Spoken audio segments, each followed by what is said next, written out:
Well, Christopher Steele is a former British intelligence officer with MI6 and the director of Orbis Business Intelligence. Hi, it's good to see you. Thanks very much indeed for joining us on the programme.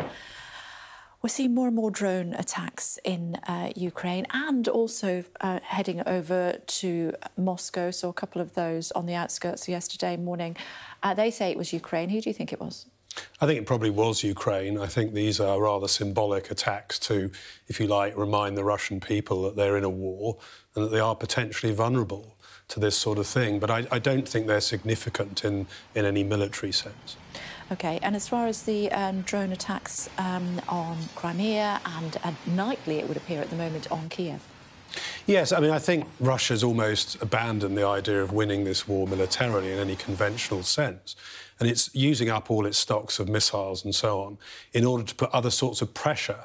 And I think not just on Ukraine, but, of course, as you were talking about just now, on the world food markets, because what we're seeing is, in effect, an attack on the sort of free commerce and things like that. And Russia has, I think, ambitions, Putin certainly has ambitions, to challenge the way that the world market works and the Western system as he sees it of governance in the world.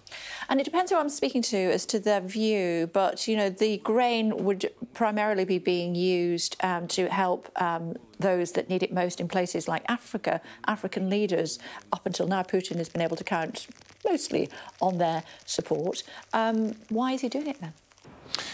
I think he's doing it because he wants to actually challenge Western hegemony in commerce and in commodities.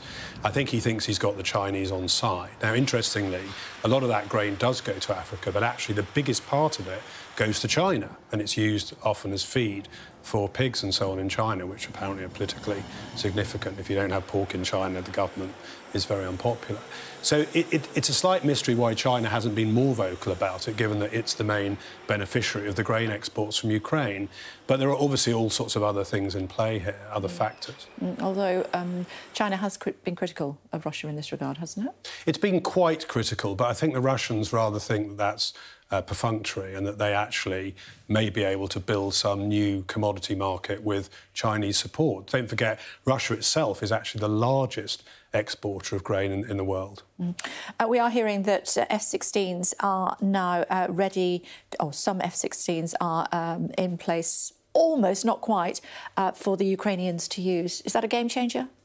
Possibly. It's difficult to assess the degree to which F-16s would impact the war.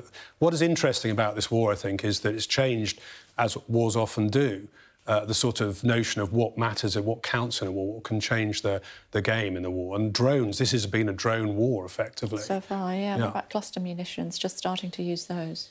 Yeah, I think cluster munitions obviously have been used before in war, and they're nothing new. I think where we're looking at in this war is the fact that, you know, a HIMARS missile system can keep the whole of the Black Sea Fleet at bay, which is an extraordinary sort of asymmetrical arrangement, but it's one which the Ukrainians can benefit from. Who's winning? I don't think either side's winning. I think that, obviously, given where we were to start with, Russia has failed in its objectives in this war. Its troops are badly, they have bad morale, they're badly led. There definitely seems to be problems in the high command in Russia.